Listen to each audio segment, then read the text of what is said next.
पाकिस्तान और अफ़गानिस्तान के मुज़ाकरात हो रहे हैं इस्तांबुल में, हमने देखा कि पाकिस्तानी वफ़द वापस आ गया एयरपोर्ट, फिर उसके बाद सालसी जो कतर और तुर्की है उन्होंने बीच में अपना किरदार अदा किया। ये मुज़ाकरात क्यों डेडलॉक का पहले शिकार हुए थे, क्या रुकावट है और किन शराइत पे ये मुज़ाकरात हो रहे हैं, इस पे ज़रा रहनुमाई कीजिएगा। एक तो जो लोग अफ़गानिस्तान की नुमाइंदगी कर रहे हैं, मुझे तो ऐसे लग रहा है उनको आपस में ही एग्रीमेंट नहीं है और डायरेक्शंस भी क्लियर नहीं है। नॉर्मली इस किस्म की जो होती हैं ना मीटिंग्स, उनको मुल्क की नुमाइंदगी फॉरेन मिनिस्ट्री करती है और उनकी ट्रेनिंग भी होती है और एक वो वॉइस से बोल रहे होते हैं। इसमें चूं चूं का मुरब्बा था, कोई डिफेंस के बंदे, कोई इधर के, कोई फॉरेन अफेयर्स के, मुख्तलिफ़ किस्म के कोई बहुत हाई ऑफिशल्स नहीं थे। एक तो मुझे लग रहा है उनकी कोऑर्डिनेशन भी कोई नहीं थी। फिर यह है कि मुख्तलिफ़ पावर सेंटर्स अफ़गानिस्तान में भी हैं, कोई कंधार है तो काबुल है तो खोस्त है, कोई हक्कानी है, कोई कुछ और है, तो इसलिए इनकी एक यक ज़बान नहीं थे। आप ये कहना चाह रहे हैं कि पाकिस्तान जो अफ़गान हुकूमत है वो खुद एक पेज पे नहीं, उनके जो मेंबरान हैं वो लग नहीं रहा कि एक पेज पे हैं। और दूसरी चीज़ ये है कि ये वो गारंटी नहीं देना चाह रहे थे कि उनको पाकिस्तान कहता कोई एश्योरेंस दें। एश्योरेंस में ये होता है कि भाई अगर यहाँ होता, हमने तो आपको लोकेशंस बताई हैं, बंदों के नाम बताए हैं, तो आप कम से कम ये तो एश्योरेंस देना कि हम बताएंगे तो एक्शन होगा कोई। तो पहले वो मानने को ही नहीं तैयार थे, बल्कि उनका तो शुरू में ये स्टैंड था कि नहीं हमारी तरफ से तो नहीं है, आप ही के बंदे हैं वहीं पाकिस्तान में बैठे हैं, और भाई अगर पाकिस्तान में जो बंदे बैठे हैं उसको तो हम हैंडल करेंगे, लेकिन अगर बाहर से उनको आप कुमक पहुंचा रहे हैं और अब बाहर से हमले कर रहे हैं उनकी, और वो अंदर एक्टिव है, यानी दोनों साइड पे अगर कोऑर्डिनेशन है कि लीडर्स वहाँ बैठे हुए हैं, वो वहाँ से शुरू करते हैं और यहाँ से उस पर हो जाता है अमल दरामद, तो इस पर तो पाकिस्तान को शदीद एतराज़ है। और इसी के ऊपर तकरीबन जंग के करीब पहुँचे हुए थे। वो बड़े अफसोस की बात है कि मैं तो अफ़गानिस्तान को हमेशा एक बरादर मुल्क ही कहता था, हालांकि वहाँ से 1947 से कोई अच्छी हवाएं नहीं आ रही। पहले भी हमारा जो मेंबरशिप जनरल असेंबली की है वहीं से क्वेश्चन की गई, उन्हें कहा गया जी कि ये तो ड्यूरेंड लाइन का इशू है। तो कोई उनसे ये पूछे अगर बॉर्डर्स दुनिया के क्वेश्चन होने लगे इस तरह तो 80-90% दुनिया के मुल्क के बॉर्डर्स चेंज हो जाएंगे। अफ्रीका, एशिया, खुद अफ़गानिस्तान, कोई तुर्कमानिस्तान, तो उज़्बेकिस्तान, कोई ताजिकिस्तान, हर किस्म के हिस्से उनके पास है। फिर ऑफ कोर्स पश्तून तो हैं। तो कहना ये है कि क्या किसी वक्त अगर पाकिस्तान ये क्लेम कर दे कि जनाब लाहौर कैपिटल था, ज़हीरुद्दीन बाबर जो कॉन्करर थे, जलालुद्दीन अकबर उनका पहला कैपिटल लाहौर था, और रीसेंट टाइम्स में महाराजा रंजीत सिंह कि लाहौर में कैपिटल था, तो इसलिए क्योंकि लाहौर, तो इसलिए अफ़गानिस्तान को लाहौर के नीचे कर दें, कुछ सेंस की बात है या नहीं? ये जो बात है ना कि जी क्वेश्चन बॉर्डर कर रहे हैं, बॉर्डर तो उनका अपना क्वेश्चन हो जाएगा। इतने चूं चूं का मुरब्बा, हर किस्म की तो नेशनलिटी है वहाँ, वो एक तो नहीं ना।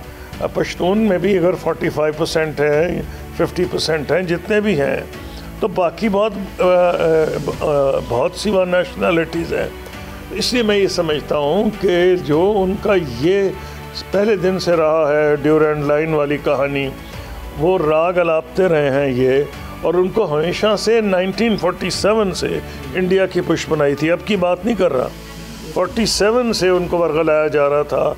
और उन्हें जब शुरू में जब पाकिस्तान बन गया तो वहाँ की हुकूमत ने यह स्टंट चलाया पश्तूनिस्तान का।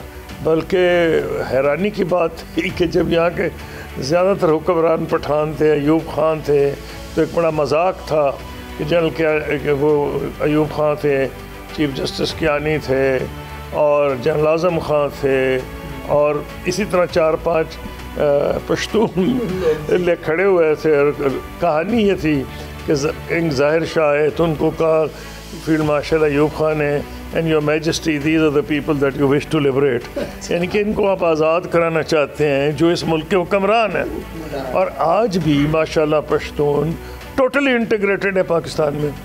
कोई ऐसा एरिया नहीं, सिविल सर्विस ले लें, डिफेंस ले लें, आप ट्रांसपोर्ट का कॉरिडोर तो डोमिनेट कर रहे हैं वो।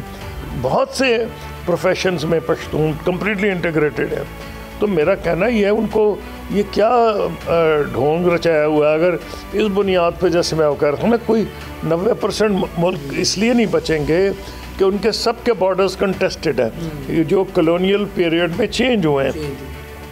इसीलिए यूनाइटेड नेशंस का जो पहला प्रिंसिपल है वो ये है, territorial integrity of member Nations can not be questioned. तो जब आप यूनाइटेड नेशंस के आप मेंबर हैं, यूएन के चार्टर पे आपने एक्सेप्ट किया हुआ है, तो पहला प्रिंसिपल ही है। तो लेकिन वो कोई ना कोई बहाना, और इंडिया शुरू से इन्वॉल्व है। ये नई बात नहीं है कि आपके मुत्तकी साहब 6 दिन जाके बैठ के दिल्ली में, ये पुरानी चीज़ चल रही है। अच्छा सर, ये बताइएगा, जैसे अब काबिल रिवर की बात की जा रही है कि अफ़गानिस्तान उस पर एक डैम बनाने लगा है, और जो भारत के जो वहाँ पे तर्जमान हैं उन्होंने भी कहा है कि हम अफ़गानिस्तान की पूरी मदद करेंगे ये डैम बनाने के लिए। अगर वो डैम बनता है तो जो पाकिस्तान की हरीफ की फसल है उसको भी नुकसान होगा। तो ये जो हम पहले भी कहते हैं ये प्रॉक्सी है इंडिया की, तो ये जो चीज़ें सामने आ रही हैं, इस पर आप क्या कहते हैं? ये तो मेरे दौर में भी हुआ था। अच्छा। मैं फॉरेन मिनिस्टर जब था तो मैंने अब्दुल्ला साहब को कहा था, जो उस वक्त फॉरेन मिनिस्टर थे, कि आए मिल के वाटर के ऊपर कोई एग्रीमेंट कर लें, नहीं तो मुस्तकबिल में प्रॉब्लम्स हो सकते हैं।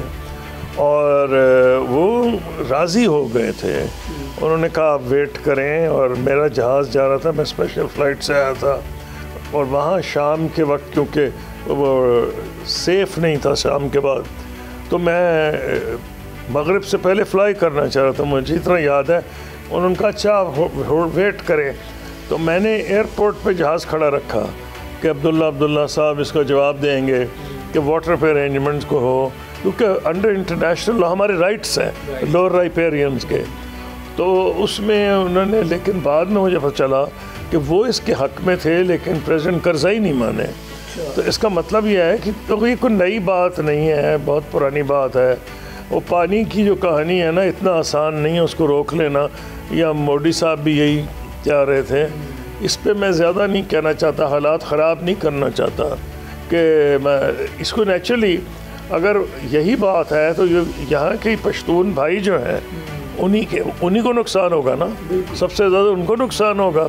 अगर पानी आप बंद करेंगे पाकिस्तान को होगा, तो आप क्या भाईचारे की बात कर रहे हैं? इस मुसलमानों, इस्लामी भाईचारा, पश्तून भाईचारा, कौन सा भाईचारा है अगर आप लोगों को उनके पानी से डिप्राइव कर रहे हैं? इसलिए ये इतना आसान नहीं है, इसके कई रेमिफिकेशंस हैं।